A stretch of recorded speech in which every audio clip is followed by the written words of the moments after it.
Kita bisa belajar dari pasal 43 ini, di mana ada luapan emosi yang besar ya di dalam diri Yosef gitu ya, dan ini mengampuni ya. Saya melihat dia sangat terharu, sangat terenyuh ya, tapi juga mengampuni gitu ya. Ketika Tuhan sudah membela ya, kita mengampuni. Mereka sudah dipaksa Tuhan menyembahnya, sujud sampai tanah, itu sudah melegakan. Walaupun belum mengaku salah ya, tapi itu sudah melegakan bagi dia, karena sudah membuktikan Tuhan membela gitu. Jadi dia ingat betapa dirinya dulu mereka buang, sekarang mereka diterima, bahkan disanjung gitu ya. Jadi itu suatu hal yang luar biasa bagi Yosef sendiri gitu. Ini juga suatu pola umum yang harus kita hidupi atau kita amalkan. Kita dihina, kita gak bisa bela diri, kemudian ketika Tuhan mengangkat kita ya kita legowo bahwa Tuhan sudah membela kita dan mengampuni. Di sini Yosef tidak membalas ya, dia terharu, isinya begitu. Dia terharu dan tidak membalas sesuai dengan dendamnya atau sesuai dengan kemarahannya di masa lalu. Dia membalas dengan kebaikan gitu. Jadi awalnya dendam, mungkin marah gitu ya. Bahkan ketika dia membela diri di hadapan juru roti, juru minuman gitu, dia bilang, aku harus dibela, tolong bicara kepada Faroh gitu. Saya tidak bersalah di sini. Dia merasa marah gitu ya, kenapa aku di sini. Tapi ketika Tuhan benar-benar membela ya, dosanya 12 orang jatuh tempo gitu ya. Dosa 10 orang mungkin ya. Ya dia oke, aku sudah dibela gitu. Dan dia tidak melakukan hantaman balik ya. Dia tidak membunuh 10 saudaranya.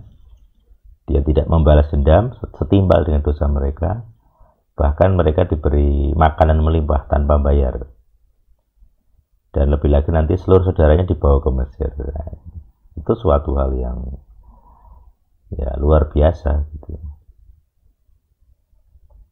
Ini yang perlu kita teladani di dalam hukum kasih gitu ya, mengasihi sesama, mengampuni, bahkan mendoakan atau memberkati mereka yang menganiaya kita. Orang-orang yang membenci orang Kristen, para ya umat sebelah itu biasanya, yang agamis ataupun yang tidak agamis, kita akan dibenci. Itu sejauh ini begitu ya. Mereka pasti membenci orang Kristen, itu sudah ya namanya beda roh gitu ya, beda roh. Kita anak Tuhan, mereka anak setan gitu, wajar gitu nanti.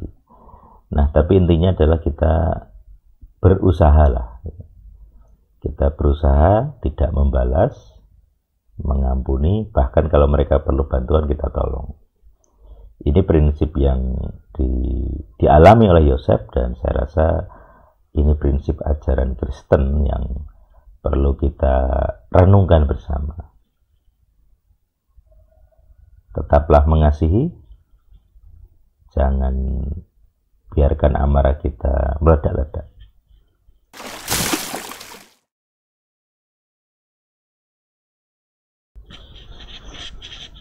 Sahabat Salam, kali ini kita ke Tradition Diary dari Kejadian 43.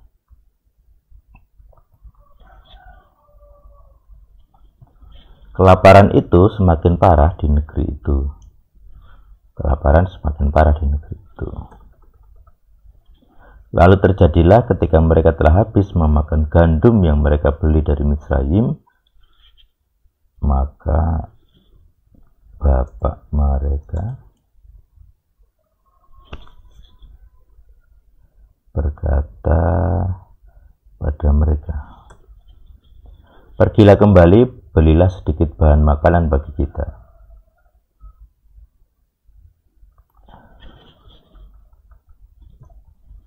Namun Yehuda berbicara kepadanya, katanya,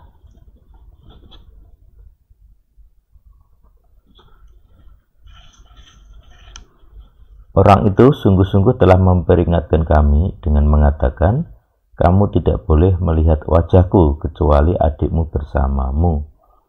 Jika engkau bersedia melepas," nah ini diketik aja ya. "Jika engkau bersedia melepas adik kami pergi bersama kami, maka kami akan pergi dan membeli bahan makanan bagimu."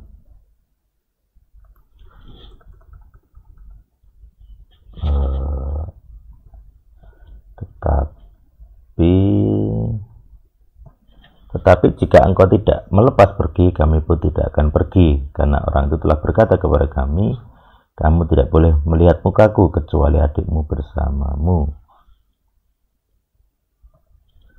Lalu Israel berkata,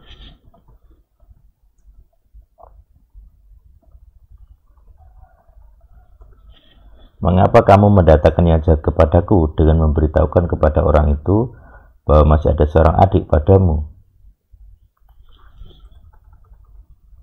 Mereka berkata, "Orang itu dengan saksama telah menanyai tentang kita dan tentang sanak saudara kita dengan mengatakan, masih hidupkah bapakmu? Adakah padamu seorang adik?" Kami menjelaskan kepadanya berdasarkan ucapan mulutnya.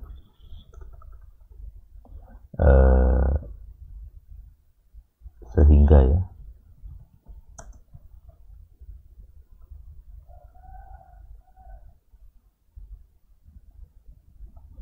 sehingga kami menjelaskan kepadanya berdasarkan ucapan mulutnya. Bagaimana mungkin kami mengetahui bahwa dia akan berkata, bawalah adikmu?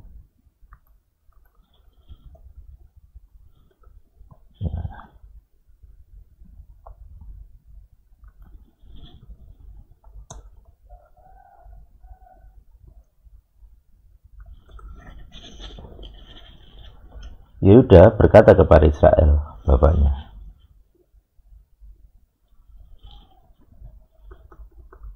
"Suruhlah anak itu pergi bersamaku, dan biarkanlah kami bangkit dan pergi." Oke, terlalu banyak. "Dan biarkanlah kami bangkit dan pergi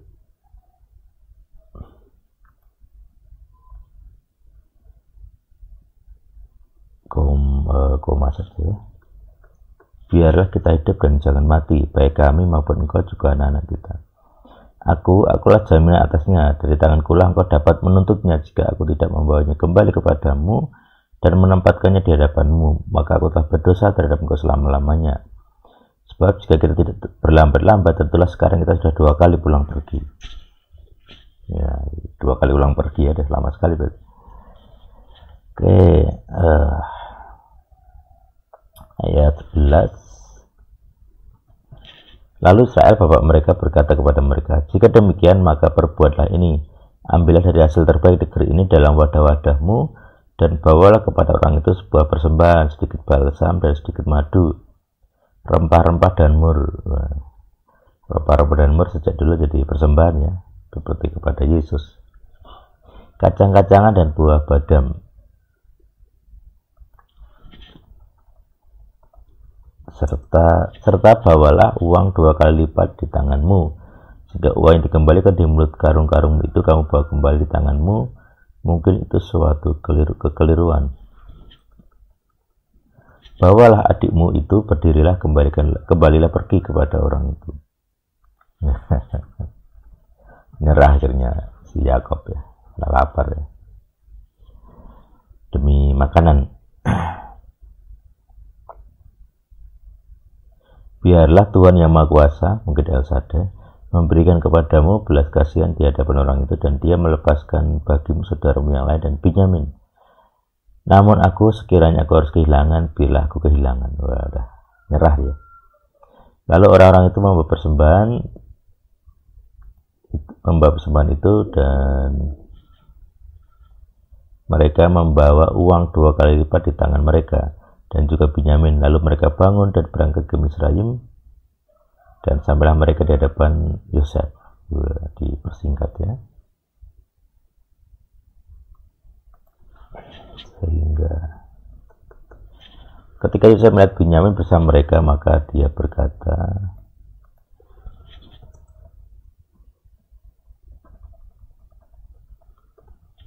kepada yang mengurus rumahnya, bawalah orang ini ke dalam rumah dan sembelihlah seekor hewan dan masaklah, karena orang-orangnya akan makan bersamaku pada siang ini. Sudah mau dibuka. Orang itu melakukan seperti yang telah Yosef katakan, dan orang itu membawa orang-orang itu ke dalam rumah Yosef.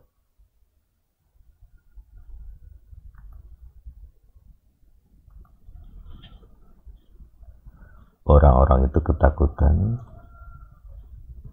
karena mereka telah dibawa masuk ke dalam rumah Yosef. Dianggap di penjara ya. Mereka berkata, karena masalah uang yang pada mulanya dikembalikan di dalam karung kita lah, kita ini dibawa masuk untuk menjerat kita dan untuk menjebloskan kita dan mengambil kita sebagai budak dan juga keledai-keledai kita. Lalu mengambil kita sebagai budak-budak dan juga keledai-keledai kita. Maka mereka mendekati orang yang mengurus rumah Yosef dan berkata kepadanya di pintu rumah itu,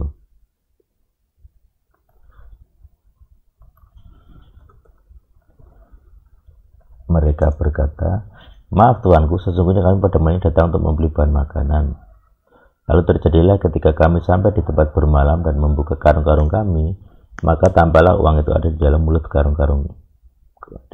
karung masing-masing. Uang kami itu dalam keadaan utuh dan kami membawa kembali di tangan kami.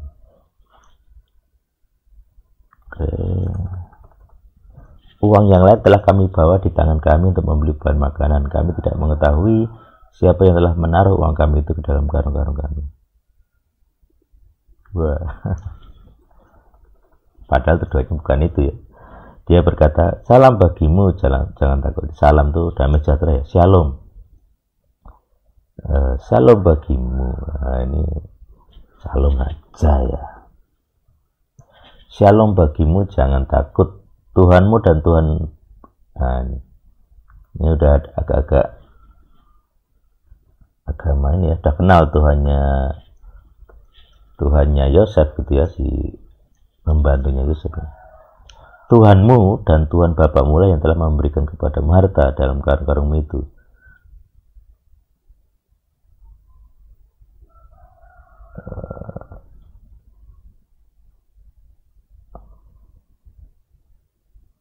Ya, jadi orang yang mengurus rumah Yosef ini yang ngomong ya.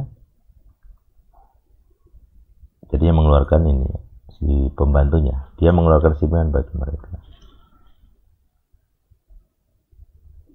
Jadi ya unik ya, jadi agama Yosef diterima gitu. Orang itu membawa orang-orang itu masuk ke dalam rumah Yosef dan menyediakan air supaya mereka membasuh kaki mereka, serta dia menyediakan makanan bagi keledai-keledai mereka. Lalu mereka mempersiapkan persembahannya sehingga kedatangan Yosef pada siang hari, karena mereka telah mendengar bahwa mereka akan makan roti di sana. Ketika Yosef tiba di rumah, maka mereka membawa masuk persembahan yang ada di tangan mereka padanya ke dalam rumah itu, lalu mereka sujud di hadapan. Luar biasa ya. Lalu mereka bersujud di hadapannya sampai ke tanah. Sujud sampai tanah ya, sesuai mimpinya dulu. Dia bertanya kepada mereka perihal keadaannya. Katanya,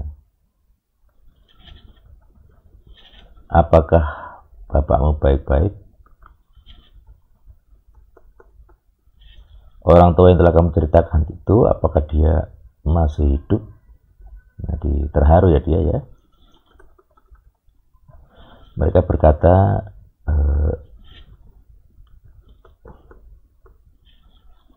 bapak kami dalam keadaan baik, dia pun masih hidup. Lalu mereka berlutut dan sujud di hadapan.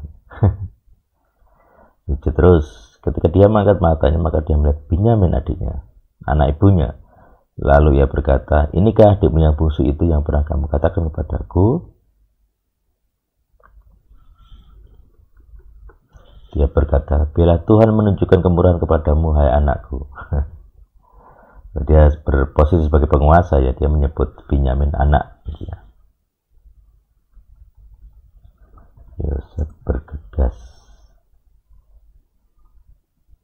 Yosef bergegas karena rasa belas kasihnya bergelora terhadap adiknya. Nah, terharu sekali, ya. Dan dia mencari tempat untuk menangis.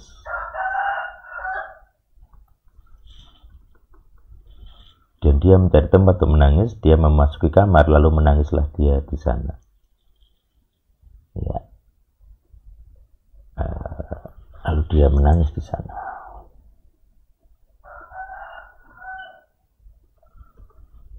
Kemudian dia membasuh mukanya, lalu keluar dan mengasuh dirinya. Lalu berkata, "Hidangkanlah makanan." Lalu mereka menghidangkan baginya secara tersendiri, bagi mereka secara tersendiri, bagi orang Gedean, ya, dan bagi orang Misraim yang makan bersamanya secara tersendiri. Jadi mereka tiga meja. Sebab orang Misraim tidak boleh makan roti bersama orang Ibrani. Itu kekejian di Misraim. Jadi mereka membedakan kasta, ya.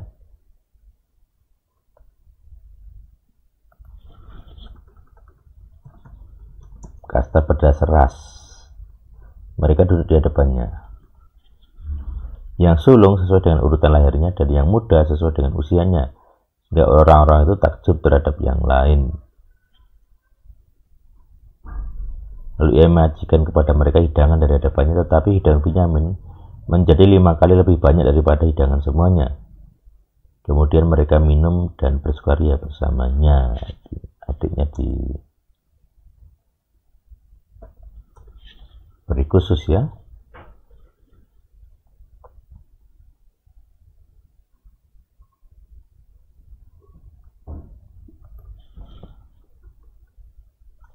Dia memerintahkan orang yang mengurus rumahnya dengan mengatakan, "Isilah karung-karung orang-orang itu dengan bahan makanan sebanyak yang dapat mereka angkut.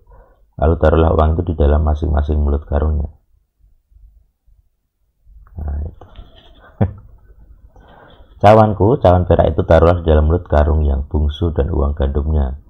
Maka dia melakukan seperti perkataan Yosef yang telah dia katakan.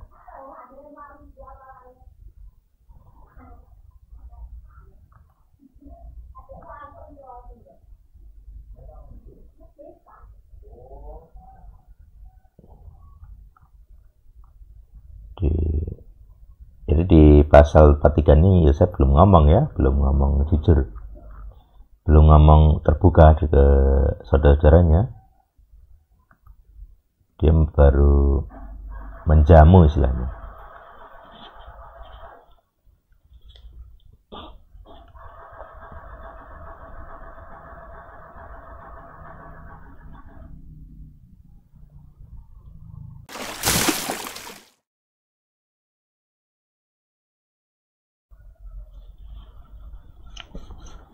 Kita bisa belajar dari pasal 43 ini, di mana ada luapan emosi yang besar, ya, di dalam diri Yosef, gitu, ya. Dan ini mengampuni, ya. Saya melihat dia sangat terharu, sangat terenyuh, ya, tapi juga mengampuni, gitu, ya. Ketika Tuhan sudah membela, ya, kita mengampuni. Mereka sudah dipaksa Tuhan menyembahnya, sujud sampai tanah, itu sudah melegakan.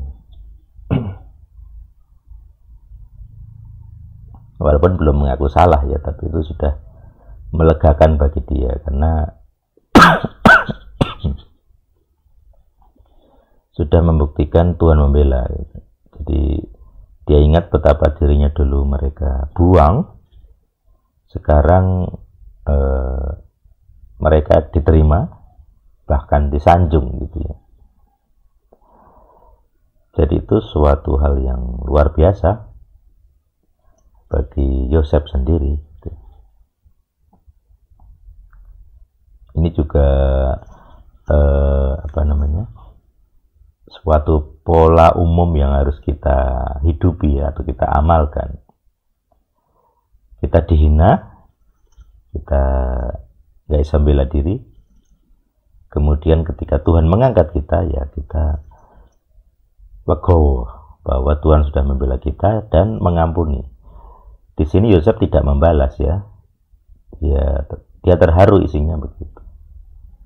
Dia terharu dan tidak membalas sesuai dengan dendamnya atau sesuai dengan kemarahannya di masa lalu. Dia membalas dengan kebaikan gitu. Jadi awalnya dendam, mungkin marah gitu ya.